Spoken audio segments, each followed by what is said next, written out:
Living off an $1,800 a month mortgage hasn't been a favor to you. I won't miss you if you leave." Lila, my son Marshall's wife, hurled these words at me, trying to kick me out of the house. Marshall chimed in too. "Mom, you don't like us either, right? If you don't like it, then leave." My husband, standing next to them, wore a snide grin. Seeing them, my anger hit its boiling point. I don't want to be around these people anymore. Fine, I'm leaving. I packed a few essentials and left the house for real. Be prepared, I muttered to myself. My name is Jessica. I'm a 60-year-old working woman. I married Easton when I was 25, and a year later, our eldest son Marshall was born. Marshall has been a handful since he was young. My husband would always say, "Boys will be boys. A little mischief is good for them," and spoil him with endless toys. Because of this, Marshall was emotionally immature compared to his peers.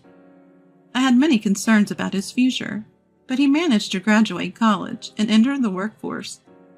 10 years ago, he married Lila, a fellow worker.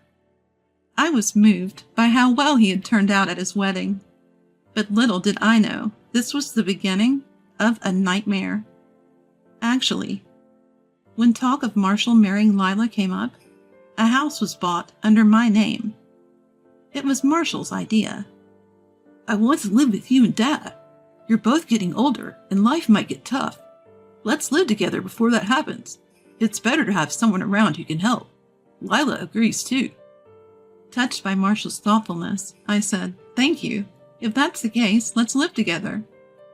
My husband seemed pleased too. But the issue was, where would we all live?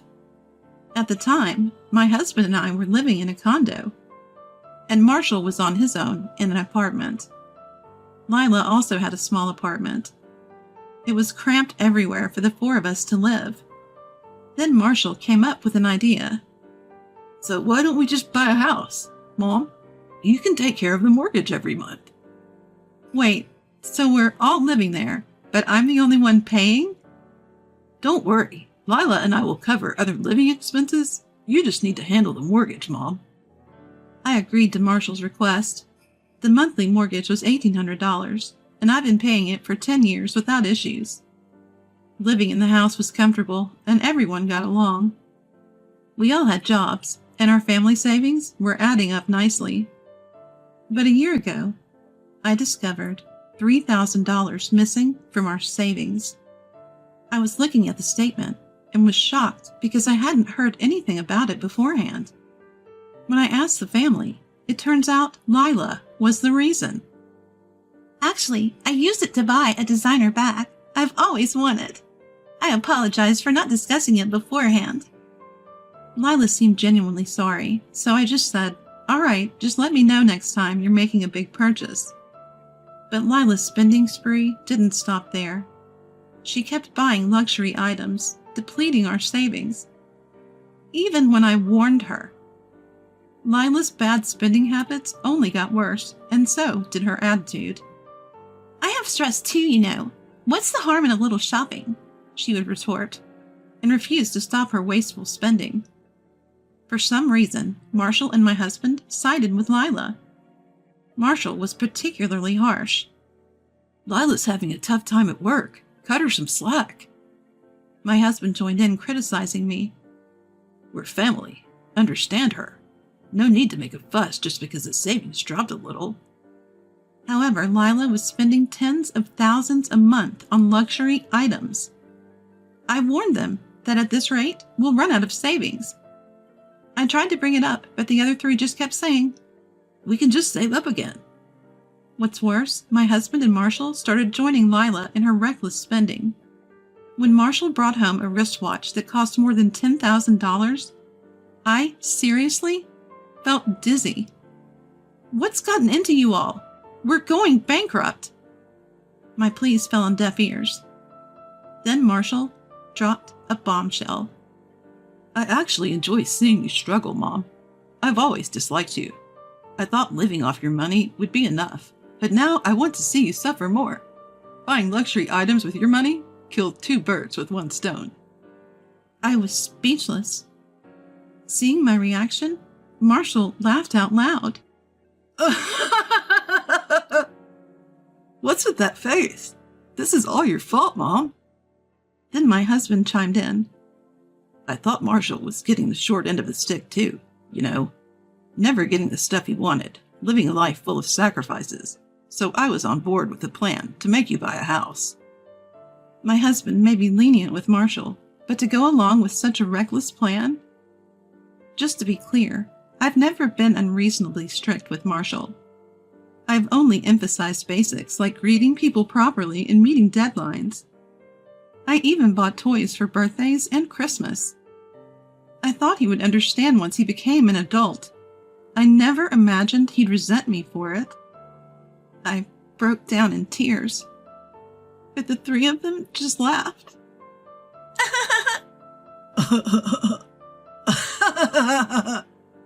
Crying doesn't make you any cuter, you know. I never liked you either, so I'm having a great time.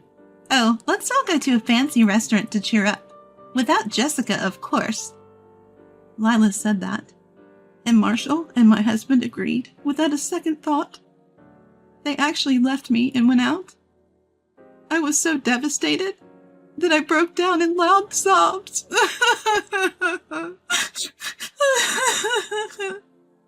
Revenge from the family I had always trusted was not something I could easily accept.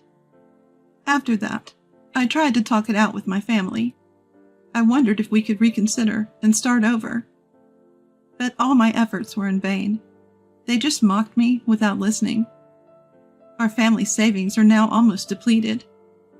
I've reached my limit. Reviving this family is impossible. Lately, they've been saying if I'm unhappy, I should leave. Why is this happening to me? I'm not sad anymore. Mostly, just angry. One day after work, I found my belongings packed at the entrance. What is this? As I reacted in surprise, Lila smirked. Since you won't leave, I packed your stuff. We never asked for your help. Even if it was just an $1,800 monthly loan, we won't miss you. Marshall joined in. You hate us too, don't you, Mom? If you don't like it, then leave. My husband just stood there with a sarcastic smile. Finally, my rage hit its peak. I don't want to be with these people anymore. Fine. I'm leaving. With that, I took only the bare necessities and actually left the house. Get ready, I muttered to myself. I explained the situation to a friend over the phone and stayed with them until I found a new place. But I wasn't going to let them get the last laugh. I planned and executed my revenge. Sometime after I left, I got a call from Marshall. Mom, something bad happened. Some guys came to the house and said it's been put up for sale and we need to leave. I couldn't help but laugh, because I'm the one who put it up for sale. You can't just do that. Marshall was angry, but I thought the one being unreasonable was him. I bought that house in my name and paid all the loans, so I can sell it if I want. I even prepaid the entire loan, so don't worry about that. You should vacate soon. I hung up after saying that. I had been kicked out of the house abruptly, so those three have no right to complain if they've lost their home too. I felt a little relieved, but my revenge was far from over. The next day, I called my husband. Hello, can we talk? Where are you right now? Don't ask where I am. We're in the middle of an unexpected move. It's hectic. I'll call you later. My husband angrily hung up the phone. It was funny to see him flustered, but I hadn't conveyed my message. I sent a message saying we had important things to discuss and asked him to spare an hour. I got a reply 2 weeks later saying the move was done and to come to the new place. Well, finding a place and moving takes time. I arrived at the specified address and found a rundown wooden apartment. Compared to our old house, it was pitiful. My husband appeared when I rang the doorbell at apartment 103. He looked exceptionally grim. Upon entering, Marshall and Lila were also sitting there with grim expressions. Oh, what's with those faces? But what a lovely home you have here. Ignoring my sarcasm, my husband weakly said, Never mind that. What did you want to talk about? I pulled out the divorce papers. I want to sever ties with you. We're getting divorced. Upon hearing this, my husband's face turned pale instantly. Wait a minute. We can't afford a divorce. We have no money. What will happen if you leave too? I don't care what happens to you. I'm not your ATM. 3 adults should be able to earn a living. The 3 of them exchanged troubled looks. My husband began to explain. Actually, Marshall and Lila were fired from their jobs. What? When were they fired? It was information I hadn't expected. Lila 3 months ago, and Marshall about a month ago. They had bad attitudes and were troublemakers, and we had no savings, so losing their incomes hurt us badly. Plus, we only found out they were fired when we chose a new place. They kept it a secret and pretended to go to work. Marshall chimed in, showing no remorse. When they say bad attitude, it's just stuff like ignoring deadlines and not greeting people. Since they were kids, I've always told them to meet deadlines and at least have the courtesy to greet people properly, and yet, Lila was no different. I only slept during meetings and threw coffee at my noisy boss, and yet they suddenly fired me? How unfair. That's when I decided to cut ties. Marshall and Lila, what you did could easily get you sued. I'm cutting ties with people who can't understand this even in their 30s. Now agree to the divorce. I won't be giving you any assets. But my husband was still resistant to divorce. Marshall and Lila kept annoyingly begging for money. Frustrated, I pulled out a stack of papers from my bag. This is a copy of my diary, I said. It's all documented. The terrible things you've all said and done. I've been keeping track ever since you all got out of line. If you're not willing to go through with the divorce, I'll take this diary to my lawyer. Is that what you want? The word lawyer seemed to spook my husband, who quickly changed his tone. All right, spare me the lawyer talk. I don't want to make a big deal out of this. Let's divorce. Marshall and Lila started to make a fuss. My husband yelled, Don't act all high and mighty when you're unemployed. They fell silent. Tired of the low-level bickering, I had them fill out the divorce papers. As I left the room, I told my husband, This mess? You're partly to blame for taking Marshall's side. Enjoy taking care of him. Being a parent to a grown child can be quite a challenge. I couldn't help but smirk. I had my own savings, so I didn't worry about making ends meet. I walked out of the apartment, light on my feet. 6 months later, I got a call from my ex-husband. Jessica, can you help me out? Where are you? I've been asking around, but no one seems to know. I calmly said, Well, I moved, but I didn't tell you my new address. I've asked my acquaintances not to share it, so you 3 just live happily together. After the divorce, I moved out of my friend's place and found a new home. I explained the situation in detail to my company and was fortunate to be transferred to another branch that was short-staffed. I took proactive steps to ensure my old family wouldn't show up uninvited. Thanks to the cooperation of my friends and company, I was really saved. Despite asking for a lot, everyone handled it without showing any annoyance. Hearing people say, You've been through a lot, Jessica. It's not your fault, lifted my spirits considerably. Just as I was thinking how blessed I was to have such supportive people around me, my ex-husband's loud commotion brought me back to reality. Please don't be so cold. Marshall and Lila don't work, and they're draining my salary. I even have debts. I'm on the brink of bankruptcy. I felt intense anger once again. He hurts people for his own selfish reasons, yet seeks help when he's in trouble. I couldn't help but shout at my incredibly selfish ex-husband. You've got some nerve. After tormenting me, you expect me to help you out when you're in trouble?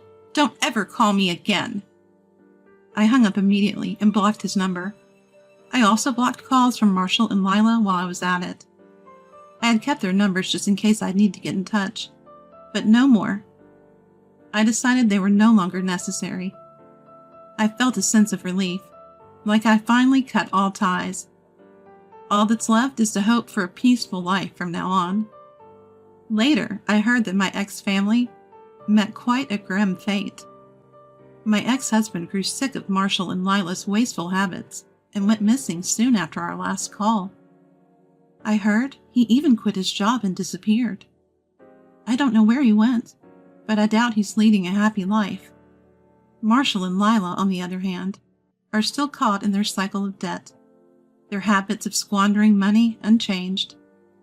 Even their family, friends, and relatives have abandoned them, knowing the mess they're in. I can only assume they'll keep sinking deeper into debt. When a friend told me all this, I felt a sense of achievement.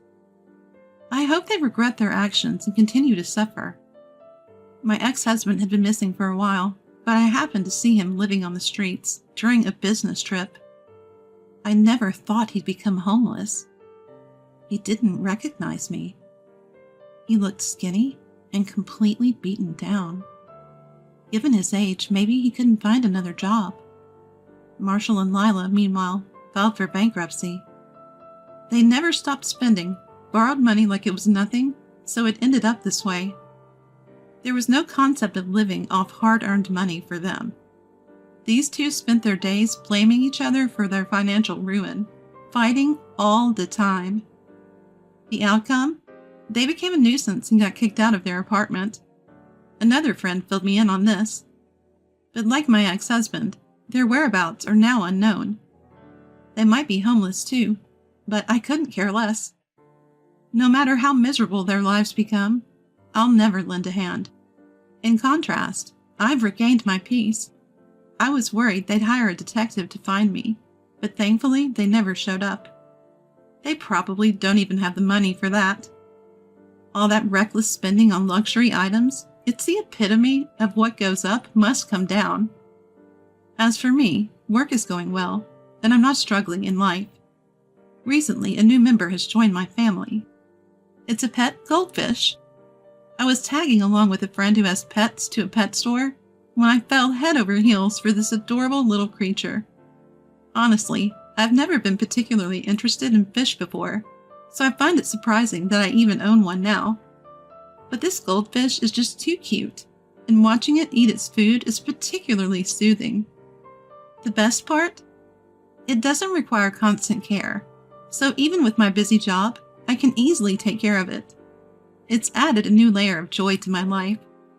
I hope my days continue to be this peaceful moving forward.